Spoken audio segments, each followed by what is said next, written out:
Olá pessoal, tudo bem? Bem-vindos ao Intervalo Literário. Eu quero dar as boas-vindas especiais para quem se inscreveu nos últimos dias aqui no canal. Muito obrigada pelos comentários que vocês têm deixado, pelas perguntas, pelas dicas. É muito importante quando vocês participam. Então, se você está chegando agora e ainda não é inscrito, já se inscreve aqui, já deixa o seu like e dá uma conferida também nos outros vídeos que nós já temos aqui sobre esse livro maravilhoso, Cristianismo Puro e Simples, do C.S. Lewis. Eu já terminei de ler esse livro, então tem esse vídeo e mais um. Então fica de olho aí que a nossa playlist vai andar, que eu vou tentar gravar tudo hoje. Nesse livro 3, o Lewis já vai começar a falar sobre a conduta cristã, né? Ele já expôs a validade da fé e tudo mais. Então o cristianismo agora vai partir para uma parte mais prática, né? O resultado da conversão, eu diria. E aí ele faz um livro bem longo, né? O livro 3 é bem longo, mas eu tirei só alguns comentários aqui para fazer com vocês. São 12 capítulos. E ele começa falando no capítulo 1, como que o cristianismo vai, né, ser exigente. Ele diz assim: Deus não se agrada nem mais nem menos dos preguiçosos mentais que de qualquer outro tipo de preguiçoso. Se você está considerando a possibilidade de se tornar cristão, devo alertá-lo para o fato de que está embarcando em algo que vai exigir você por inteiro, inclusive o seu intelecto. E aí ele vai falar das virtudes, e ele fala das virtudes teologais e das virtudes cardeais. As cardeais são prudência, temperança, justiça e fortaleza. As teologais são fé, esperança e caridade. Essa divisão, lá no, eu acho que é Veritas Perpétua, eu acho que é esse o nome do canal, vou deixar aqui embaixo, tem uma playlist que eles estão começando a fazer sobre essas virtudes, eu acho interessante você acompanhar. Então, quando ele vai falar da temperança, ele vai dar uma cutucada nos abstêmios, porque temperança geralmente é sobre bebida alcoólica, né? Mas na verdade temperança é um equilíbrio de todos os prazeres, você não se render aos prazeres de qualquer forma. Na página 116 ele vai dizer o seguinte: é um equívoco acreditar que todos os cristãos devem ser abstêmios. É o islamismo, não o cristianismo, a religião que proíbe bebidas alcoólicas. E aí é interessante que hoje quase todas, né, as igrejas protestantes proíbem mesmo. Se você beber, se você for visto na rua bebendo um copo de cerveja, ou se você tiver uma garrafa de vinho em casa, você é totalmente mal visto. É como se você estivesse bebendo o capeta, né? E ele vai falar: uma das marcas do mau caráter é que ele não consegue abster-se de nada sem forçar todos ao seu redor a também abrirem mão daquilo. Mas esse não é o modo cristão de ser. É complicado, né? Porque acho que a única igreja mais tranquila, assim, é a igreja presbiteriana. Mas, gente, se um batista bebe, se um assembleiano, metodista, não pode de jeito nenhum. E na igreja católica é liberado também, né? A pessoa não pode se embriagar. Mas eu sempre vejo os padres falando contra, né, a embriaguez e o alcoolismo. A questão é a temperança. Faz as coisas sem morrer de fazer aquilo, entendeu? Comida, sexo, Netflix, livros. Então, aí a fortaleza. Ele diz que ninguém pode praticar nenhuma virtude por muito tempo sem recorrer à virtude da fortaleza. Muito bonito. A moralidade social. Aí, gente, ele me lembrou Timothy Keller. Lá no Moralidade Social, na página 125, ele vai falar o seguinte: não creio que devemos definir o quanto se deve dar, né, de recursos para outras pessoas. Temo que a única regra segura seja dar mais do que nos sobra. Se nossa caridade não nos pesar ao menos um pouco, então diria que está pequena demais. Deveria haver coisas que desejaríamos fazer e não podemos porque o nosso gasto com a caridade as impossibilita. Isso foi falado no Ministério de Misericórdia do Timothy Keller, tá? Se você tiver interesse de se aprofundar nessa questão. Uma sociedade cristã não despontará enquanto a maioria de nós não a desejar realmente. E não vamos desejá-la enquanto não nos tornarmos cristãos de verdade. Ele falando sobre, né, aquela sociedade perfeita, aquela sociedade cristã perfeita. Só vai surgir quando a gente se tornar cristão de verdade. Isso aqui é muito... O Timothy Keller bebendo nas águas aqui, ou é uma verdade tão difundida que todos os bons escritores, né, vão falar desse jeito. O Lewis vai falar aqui de arrependimento no geral, em todas as outras virtudes, ele vai pincelar sempre que você se arrepender é dar um passo para fora do pecado, porque você tá num ciclo vicioso, né? Quanto mais você odeia, mais difícil fica se arrepender de ter odiado. Ou quanto mais você odeia, mais difícil é perdoar. Quanto mais você fica com raiva, mais difícil é você se acalmar. E ele não fala isso como uma obviedade, quer dizer que você vai alimentando aquele pecado e depois fica muito difícil você sair. Então, quando ele fala, se você não se arrepender, você não vai conseguir sair desse negócio. Tem que parar e voltar. Ele falou que o pecado mancha tanto a nossa alma e alimenta tanto o mal dentro de nós, que se alguém que é ruim pra nós e que a gente tem raiva daquela pessoa, quando aquela pessoa se arrepende, a gente fica bravo, porque a gente não pode mais odiar aquela pessoa. A pessoa não é mais um objeto odiável e você tá lá odiando ela. É muito, muito interessante. Ele fala até de que as pessoas vão se arrepender e... Olha só, cada pessoa pode ter feito algo consigo de que se não se arrepender, tornará mais difícil para ela eximir-se do ódio da próxima vez que for tentada e fará com que o ódio fique pior toda vez que ela cair. Essa é a ideia dele sobre arrependimento. Aí o Lewis também usa muitas figuras, né? Essa segunda parte aqui do livro ficou bem difícil ler sem se cansar um pouco das figuras do Lewis. E quando ele vai falar do instinto sexual, ele vai comparar instinto sexual com a fome. E ele faz uma coisa interessante que é jogar toda a perversão sexual na perversão da comida. Ele fala, por exemplo, imagine um palco onde um prato de lasanha, um prato de comida está sendo exposto e as pessoas estão ali babando e querem ver aquele prato e tal. Qualquer pessoa que olhasse isso ia falar que coisa mais absurda. Ou então essas pessoas estão com fome. E ele fala assim, olha que esquisito, né? Porque numa sociedade totalmente depravada e inundada de sexo, mesmo assim as pessoas ainda ficam olhando a nudez, olhando a pornografia, como se faltasse mulher e perversão sexual e homem pervertido, mulher pervertida, né, no mundo. Então, não tá faltando. É uma questão de desequilíbrio mesmo. Deixa eu ver se...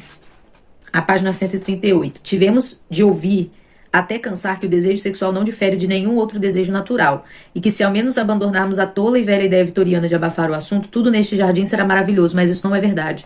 No momento em que examinamos os fatos e nos distanciamos da propaganda, vemos que a coisa não é assim. Aí que ele vai falar, né, desse desequilíbrio todo. Na página 140 tem uma parte que é muito parecida com o libido dominante, com a ideia geral, né? Há pessoas que querem manter nosso instinto sexual inflamado para ganhar dinheiro à nossa custa, porque, é claro, uma pessoa obcecada nunca resiste a um bom marketing. E aí ele vai dizer que um cristão famoso certa vez disse, isso aqui me parece muito Santo Agostinho, não sei, posso estar errada, mas eu acho que eu já li isso em algum lugar. Falou o seguinte, ó Senhor, torne-me casto, e o seu coração acrescentava secretamente, mas por favor não o faça já. Isso parece Santo Agostinho pra mim. Bem, posso estar errada. Quando o Lewis vai falar de casamento, é muito interessante, ele vai dizer que no casamento tem que ter uma cabeça. Ele fala tem que ter, porque são duas pessoas que têm que ficar juntas. Então, se uma hora aparecer uma coisa que elas não entram em acordo. Então, isso é até interessante dizer. Você tem uma situação no casamento em que precisa resolver alguma coisa, os dois vão sentar e vão resolver. Ok, entrou em acordo, não precisou de cabeça.